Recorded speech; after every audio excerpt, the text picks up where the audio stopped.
What does it actually mean to be alive? Not biologically, not medically, not as a definition written in a textbook, but experientially. What does it mean to wake up inside a body, to feel time moving, to sense hunger, memory, fear, curiosity, and longing, all while knowing, even faintly, that this experience will one day end? Being alive is not just having a heartbeat. A heart can beat in a machine. Cells can divide in a dish. Being alive is the strange condition of awareness emerging inside matter. The fact that atoms arranged in a certain way begin to feel something. Aliveness is not located in the body itself, but in the experience of inhabiting it. You are alive because something is happening from the inside. Sensations appear, thoughts arise, emotions move through you. You do not observe life from the outside. You are immersed in it, and yet you can reflect on it, question it, and even doubt it. This ability to experience and examine experience at the same time is one of the strangest features of consciousness. Being alive means being trapped in time. You cannot step outside the present moment. The past exists only as memory. The future exists only as anticipation.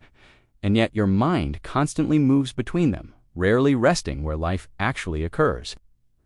Aliveness is not the memory of yesterday or the plan for tomorrow. It is the raw immediacy of now, which most people barely notice. To be alive is to feel tension between permanence and change. You crave stability, meaning, and continuity. Yet everything about you is in flux. Your body ages, your beliefs shift, your identity evolves. Even the person you call you is not the same across time. Life is a process, not a possession. Being alive also means being vulnerable. Every experience comes with a possibility of pain. To feel deeply is to risk suffering. To care is to open yourself to loss. Aliveness is not safe. It cannot be controlled completely, and this fragility is not a flaw.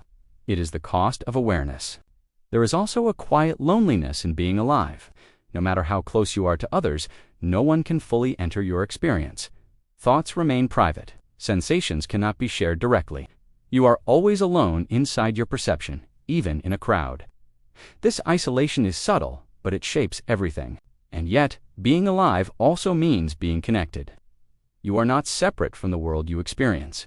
Your breath is shared air. Your body is made of borrowed matter. Your thoughts are shaped by language, culture, and history. The boundary between you and everything else is not as solid as it feels. Much of life is spent avoiding the feeling of being alive.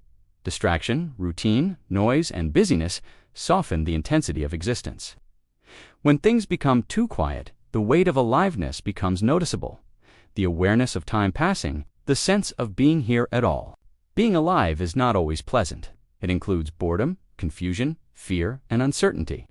But it also includes wonder, curiosity, and moments of deep presence when the world feels vivid and meaningful without explanation.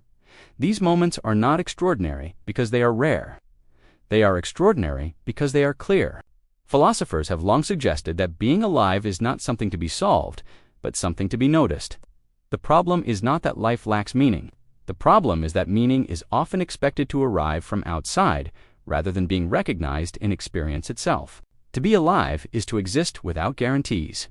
There is no final script, no complete understanding, no permanent resolution. Life unfolds as it happens, and awareness moves with it. Control is partial, certainty is temporary. And still, experience continues. Perhaps being alive is simply this: the fact that something is happening instead of nothing. The fact that you are here to notice it, not as a role, not as a story, but as awareness moving through time, feeling its way forward.